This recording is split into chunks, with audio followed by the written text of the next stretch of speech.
A simple quote can completely shake up how we see ourselves. We like to think we're free. We believe we make our own choices, that our will is something we own. But what if that's not true? Is free will real, or is it just something we tell ourselves? What if everything you think about yourself, your desires, your decisions, your whole life path, is shaped by forces you never even picked? This isn't a video about giving up, it's about waking up. We've always believed in free will. We like to think we're the ones writing the story of our lives, that we're more than just a sum of our past and experiences. But let's stop for a second and think, what's free will really about? Philosophers have been debating this for centuries, but if we keep it simple, free will means the ability to make different choices in the same situation. So, imagine you could go back to a moment where you made a decision. If you could make a different choice, would you end up being a completely different person? If the answer is yes, you are free. If it's no, then maybe the freedom we think we have is just an illusion. Think about the last big decision you made, whether it was quitting a job, falling in love, or starting over. It felt like it was your choice, right? But why were you drawn to that person and not someone else? Why did fear hold you back here but not somewhere else? Why do you want something so badly while others don't even care?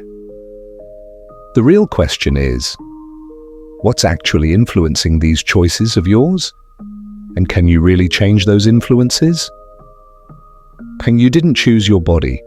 You didn't choose your childhood, your first language, your culture, or your personality. All these things, they shape who you are, right? But here's the twist.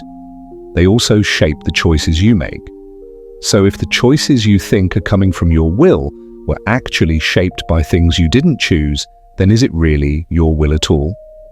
In the 1980s, neuroscientist Benjamin Libet ran an experiment that blew everyone's mind.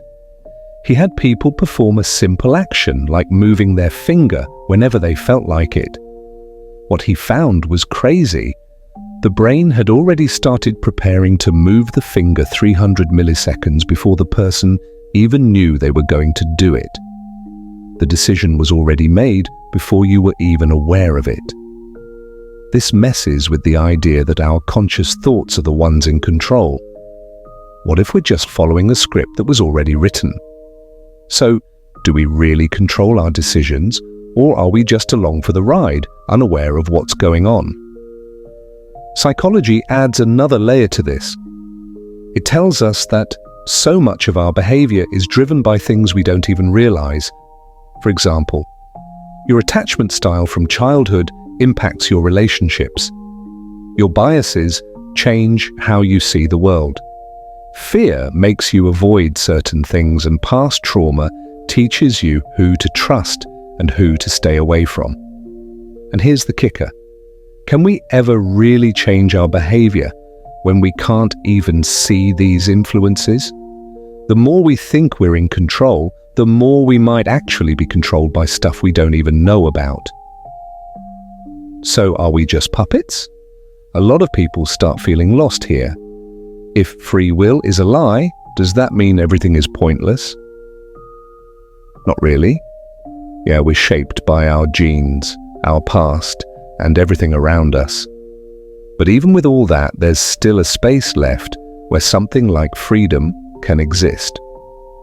Maybe true freedom isn't about controlling everything around us, but finding freedom within what we can control. Philosopher Spinoza said that freedom doesn't come from acting without cause, but from understanding the causes. A wise person isn't free because they can act without influence. They're free because they understand why they act the way they do, and they act in harmony with it. Until you make the unconscious conscious, it'll keep running your life, and you'll call it fate. Freedom isn't about getting away from your past or your conditioning. It's about seeing it clearly and choosing how to work with it. Giving up the illusion of control doesn't mean letting everything fall apart. It's about accepting things as they are and realizing that sometimes not having control is okay.